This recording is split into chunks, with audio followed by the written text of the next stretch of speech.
Hello everyone, my name is Bilal Khan and I'm your trainer for financial reporting. And today we are gonna learn again about IAS 37. और last video में हमने देखा था कि basically provisions क्या होते हैं और प्रोविजन को किस तरह से डील करते हैं, और basically what is probability, what is basically virtually certain, what is basically possibility. तो आज हम देख रहेंगे प्रोविजंस के अंदर फर्दर डिटेल्स, और वारंटी प्रोविजंस को देखेंगे, ऑनरस कॉन्ट्रैक्ट्स को देखेंगे और लॉस मेकिंग कॉन्ट्रैक्ट्स को देखेंगे। तो वीडियो को लास्ट तक देखिएगा ताकि हर एग्जाम फोकस पॉइंट आप तक पहुंच सके। और अगर आप न्यू टू चैनल हैं तो चैनल को सब्सक्राइब कर लें ताकि मेरी हर आने वाली वीडियो आप तक पहुंच सके। तो आए शुरू करते हैं वारंटीज़ को। तो जैसे कि हमें पता है कि वारंटीज़ IAS 37 डील करता है और वारंटीज़ के अंदर प्रोविजंस बनते हैं। तो as far as your FR syllabus is concern, तो वारंटीज़ आर वेरी इंपॉर्टेंट और वारंटीज़ को अच्छे से आपने पढ़ना है before going into your exams. तो वारंटीज़ बेसिकली जैसे हमें पता है कि जब भी गुड्स होती हैं, ख़ास तौर पे इलेक्ट्रॉनिक आइटम्स होते हैं, उसके अंदर हम नॉर्मली देख रहे होते हैं कि वारंटीज़ अवेलेबल होती हैं और बहुत सारी टर्म्स एंड कंडीशंस भी लिखी होती हैं। अगर आप देखें तो जो उनका उसका बॉक्स होता है या फिर जो भी उसकी टर्म्स एंड कंडीशंस होती हैं, नॉर्मली जो इलेक्ट्रॉनिक आइटम्स होते हैं उसके साथ एक पेपर्स मिल रहे होते हैं हमें मल्टीपल, इसके अंदर वारंटी या प्रोविजन वारंटी का लिखा हुआ होता है, टर्म्स एंड कंडीशन का लिखा होता है। तो वारंटीज बेसिकली जैसे कि मैंने कहा कि नॉर्मली इस तरह की गुड्स के अंदर हो रही होती है। तो हमने एज पर IAS 37 इसकी अकाउंटिंग इस तरीके से करनी होती है कि इसका हमें प्रोविजन बनाना पड़ता है at the time of sale. As a company जो सेल कर रही होगी, तो अगर उसने कोई वारंटीज दी हैं तो उसको उसका प्रोविजन बनाना पड़ेगा। तो आए इसको थोड़ा रीड करते हैं। A warranty is often given in manufacturing retailing businesses. ठीक है, मैन्युफैक्चरिंग और रिटेलिंग बिजनेस में नॉर्मली दिया जा रहा होता है। There is either a legal और कंस्ट्रक्टिव ऑब्लिगेशन टू मेक और रिप्लेस फॉल्टी प्रोडक्ट्स।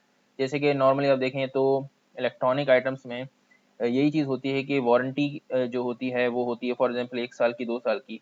तो अगर विद इन वारंटी है तो वो उसको रिप्लेस कर देते हैं या फिर उसको रिपेयर करके आपको वापस जो गुड्स होते हैं वो दे देते हैं। तो वारंटी अगेन लीगल भी हो सकती है, कंस्ट्रक्टिव भी हो सकती है, बाय लॉ भी हो सकती है और थ्रू पास्ट प्रैक्टिसेस भी हो सकती है। तो दोनों पॉसिबिलिटीज हैं। ठीक है, तो वारंटी का हमें प्रोविजन बनाना पड़ता है। अगेन प्रोविजन वैसे ही बनता है एक्सपेंस डेबिट, प्रोविजन क्रेडिट, और provision is a liability of uncertain timing and amount. A provision is required at the time of the sale rather than the time of the repair or replacement. जिस दिन cell होगी उसी दिन record करना पड़ेगा। As the making of the sale is the past event which give rise to an obligation. सही है जी। तो क्योंकि ऑब्लिगेशन बना देता है आपके ऊपर, एक तरह से लाइबिलिटी होती है, तो आपको at the time of sale ही इसको फौरन से बुक करना पड़ता है। This requires the seller to analyse past experience so that they can estimate how many claims will be made if manufacturing techniques improve. There may be fewer claims in the future than there have been in the past. तो as far as FRA is concerned, तो आपको देखने पड़ेगा कि उसकी possibility या probability कितनी है। ठीक है, कितने चांसेस हैं ये कह लें, तो उसके हिसाब से आपको इसकी ट्रीटमेंट करनी पड़ेगी वारंटी क्लेम्स की। और जैसे कि मैंने लास्ट क्लास में ग्रिड आपको बताया था, आप लास्ट वीडियो देखिएगा ज़रूर। तो उसमें मैंने जो ग्रिड बताया था कि किस तरीके से वर्चुअली सर्टेन, प्रोबेबल, पॉसिबल और रिमोट को डील करना है, तो उसको फॉलो करते हुए आपने देखना होगा कि क्या हमें प्रोविजन बनाना भी है क्या नहीं बनाना, और क्या हमें कॉन्टीजेंट लाइबिलिटी बुक करनी है या कॉन्टीजेंट एसेट बुक करना है। तो उस ग्रेड को जरूर देख लेगा लास्ट वीडियो में जाकर। ठीक है जी, तो आगे चलते हैं। How much each repair will cost as technology becomes more complex, each repair में कॉस्ट मोर। तो ये दोनों चीजें उसको देखनी पड़ेंगी बिफोर मेकिंग द प्रोविजंस। अच्छा जी, आगे बढ़ते हैं। The provision setup at the time of sale is the number of repair expected in the future multiplied by the expected cost of each repair. सही है जी।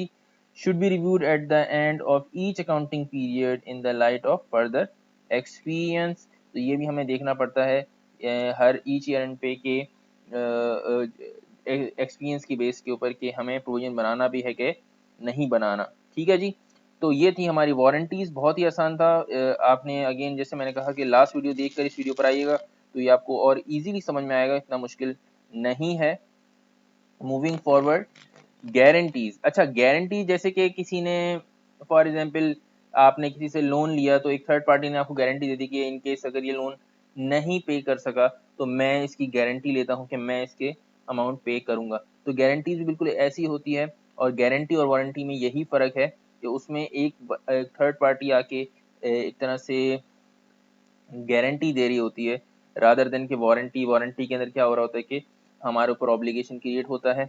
इसमें भी आए इसको पढ़ लेते हैं तो हमें थोड़ा और बेटर आइडिया हो जाएगा कि क्या करना होता है इसके अंदर। In some instances particular in groups one entity will make guarantee on behalf of another to pay off a loan etc.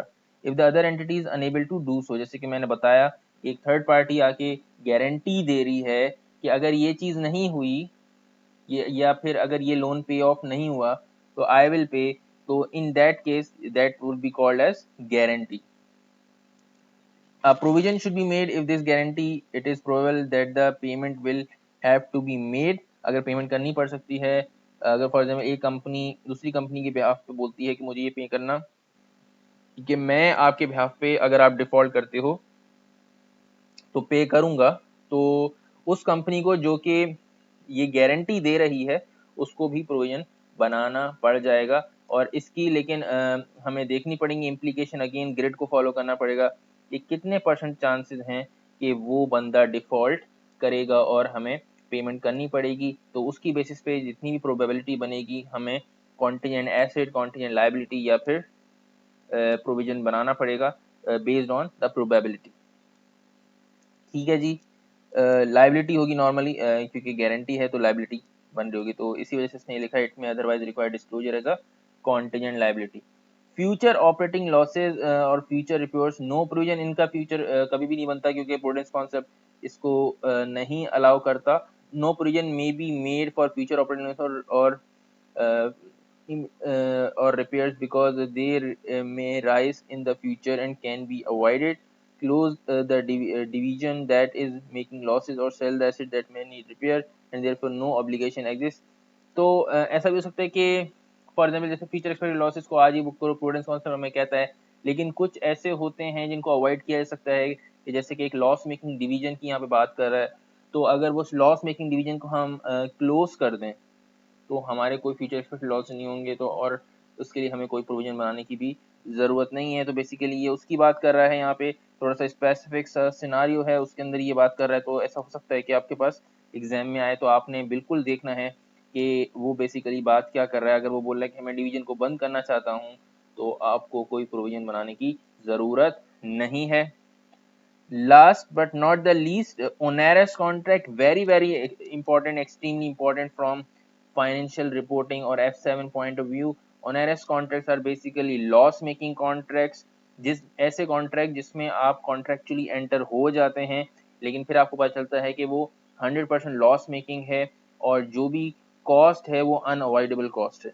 तो आइए इसको रीड करते हैं onerous contracts को, जिसको in other words loss making contracts भी कहा जाता है।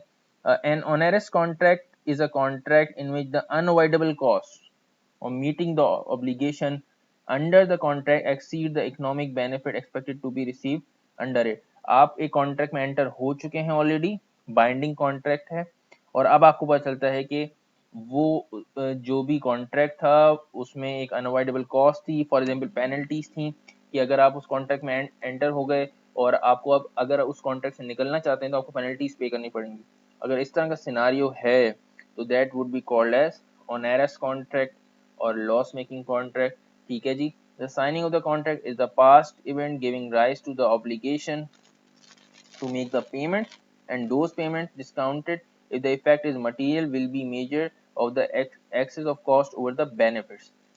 प्रोविजन ऑफ दिस नेट, अच्छा इसमें जो भी होता है वो नेट पे लिया जाता है, मतलब अगर कोई अनअवॉइडेबल कॉस्ट है लाइक पेनल्टीज हैं और या फिर कोई इस तरह के आपको पेमेंट करनी पड़ती है तो वो डिडक्ट करके जो भी नेट अमाउंट होता है इस अनअवॉइडेबल कॉस्ट का वो हमें लेना होता है as a provision should be recognized as an expense in the statement of profit and loss in the period when the contract becomes onerous। In subsequent periods this provision will be increased by the unwinding of the discount recognized as a finance charge and reduced by any payments made। तो जिस तरीके से बाकी हम dismantling cost को treat कर रहे होते हैं, तो अगर इस तरीके से है तो उसकी अनवाइंडिंग होगी और डिस्काउंट करके इसको रिकॉर्ड किया जाएगा। तो दिस वाज योर ओनेरस कॉन्ट्रैक्ट। आपके कोई भी अगर कन्फ्यूजन्स हैं रिगार्डिंग दिस वीडियो और maybe from previous video, आप नीचे कमेंट्स में मुझसे पूछ सकते हैं। In our next video we will be dealing with environmental cost, जो कि अगेन वेरी इंपॉर्टेंट है। इन्वायरमेंटल कॉस्ट को नॉर्मली हम अलाइन कर रहे होते हैं IAS 16 के अंदर भी, तो हम इसको यहाँ सेपरेटली एज पर IAS 37 देखेंगे, क्योंकि IAS 37 ही ना सिर्फ डिसमेंटलिंग कॉस्ट को देखता है बल्कि इन्वायरमेंटल कॉस्ट को भी देखता है। तो आज वीडियो को यहीं तक रखते हैं। I will be here with a new video very soon. Till then good bye, अल्लाह हाफ़िज़।